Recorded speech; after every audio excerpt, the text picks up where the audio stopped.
Well, he was there. No, I guess he wasn't there.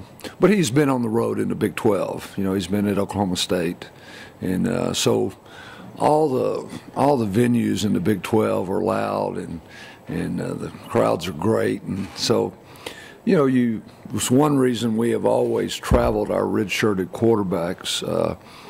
Because we want them to be in all those venues prior to playing. Obviously, he was not redshirted, but he was there. So, you hope he's picked up on some of those things. And but you can't you can't prepare for the noise. You can't, you know, until it's you they're hollering at it. It's different. Coach, how much of this Tech defense do you expect to be the Tech you saw last year, or does Tuberville change things significantly on that side? Yeah, it's totally different. You know, they bounce around between a 3-down front and a 4-down front. Last year they were 4-down predominantly by a large majority, and they were a zone match team. This is a team that will play more man-to-man. Their 3-down package is not just a off-schedule package. It's part of what they do on normal down and distance. So a lot of similarities in what we do. Because you know, their coordinator was with Will, so there's a lot of similarities and things that we see. But it's a defense that is much more aggressive. Through the first 2 ball games, they've blitzed right at 45% of the time. So you know, they're coming after you, making quarterbacks make quick decisions. You know, sometimes it's just 1 or 2 man pressures, and then sometimes they're bringing a bunch. How do you handle Mike Davis this week, given what he did last week? I mean, do you look to him earlier, or do you just try to work him into the flow of the offense? Well, Mike really played Saturday the way he had in camp. I think we talked about that. He's a guy that he's a very natural catcher. He's a good route runner. He's got the ability to run after the catch. So, you know, we just want to continue to get him involved because, you know, he's a guy that can make things happen. You're always looking for the guys that can make things happen that are not there. It's hard enough to get them all blocked and get the ball in the right places. So you're always excited when a guy can do something special, and he's got the ability to really run after the catch. That nice touchdown run that he had. You know, is that part of, I guess, the reason to kind of give him the nod this year? Yes, we're constantly evaluating through practice, through game footage, guys that are stepping up, making plays, and the play he made on the counter play where it was a very well blocked play.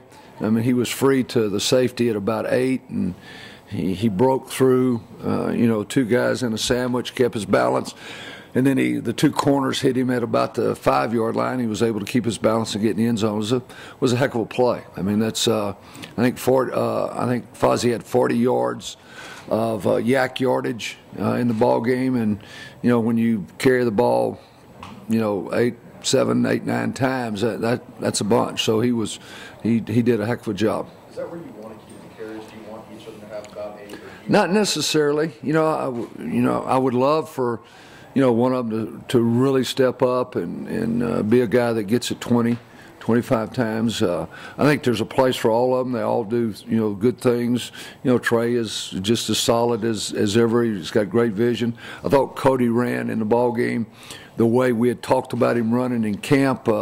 Did a great job with his pad level, and so I think, as an offensive football team, we took a big step between the Rice game and the Wyoming game. I think we got better in a lot of areas. We still have things we got to clean up. Obviously, we had too many penalties that stopped drives. We had a touchdown call back. That was a 4-point swing because we ended up getting 3 out of it. We hit Fozzie on a little play-action screen, and we popped it for a big first down on 2nd and 14. So there's some things that we still have to clean up, but I did see great progress from the first ball game. To make sure the team's prepared every week, and you kind of already answered this, but when you know you're going into a hostile environment, you have a young quarterback, I mean, how important is the preparation and knowing that they are confident with what they're doing going in?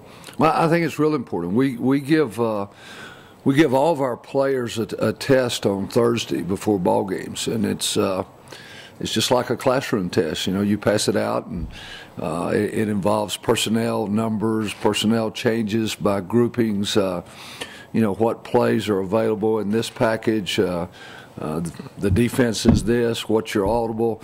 And I think that's one way to help players realize that they're prepared.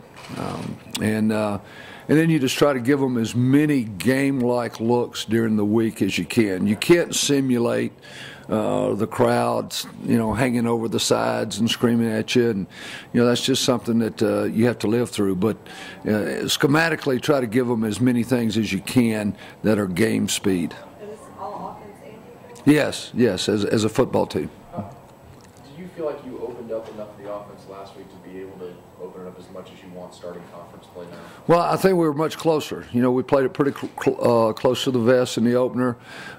This last week we were about 55-45 gun underneath the center. Run the pass was a little more pass in this one than run, and that's going to always be dictated by, you know, what's happening in the game. But we got much closer in this one, having have it open up the way y'all are used to seeing it, and we are too. All set? Thanks, Coach.